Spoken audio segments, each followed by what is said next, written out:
ଏକ ଜରୁରୀ ଘୋଷଣା। ଏତଦ୍ୱାରା ବରଗଡ଼ ସହରର ମୁଖ୍ୟ ରାସ୍ତାଗୁଡ଼ିକ ତଥା ଅନ୍ୟାନ୍ୟ ସ୍ଥାନରେ ଅନେକ ବ୍ୟକ୍ତିବିଶେଷ ସରକାରୀ ଜାଗା ଓ ରାସ୍ତା କଡ଼ରେ ଜବରଦଖଲ କରି ବେଆଇନ ଭାବରେ କୋଠାବାଡ଼ି ଓ ଦୋକାନ ଗୃହ ନିର୍ମାଣ ହୋଇଥିବା ସ୍ଥାନମାନଙ୍କୁ ମିଳିତ ଭାବରେ ଚିହ୍ନଟ କରାଯାଇଛି। ଏହାସହ ଲେଙ୍ଗୁମିଶ୍ର ଛକଠାରୁ ନୂତନ ଜିରା ବ୍ରିଜ ପର୍ଯ୍ୟନ୍ତ ସରକାରୀ ରାସ୍ତା ଓ ଜାଗାରେ ଜବରଦଖଲ କରି ବେଆଇନ ନିର୍ମାଣକୁ ମଧ୍ୟ ଜିଲ୍ଲା ପ୍ରଶାସନ ଦ୍ୱାରା ଚିହ୍ନଟ କରାଯାଇଅଛି।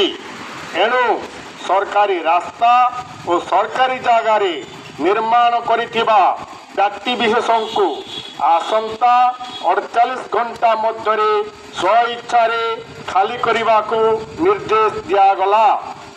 ଏହାର ଖିଲାପ କଲେ ଜିଲ୍ଲା ପ୍ରଶାସନ ତଥା ବରଗଡ଼ ପୌର ପରିଷଦ ଦ୍ୱାରା ବେଆଇନ ନିର୍ମାଣକୁ ଉଚ୍ଛେଦ କରିବା ସହ ଜବରଦଖଲକାରୀଙ୍କ ବିରୁଦ୍ଧରେ ନିୟମ ଅନୁଯାୟୀ ଦୃଢ଼ କାର୍ଯ୍ୟାନୁଷ୍ଠାନ ଗ୍ରହଣ କରାଯିବ।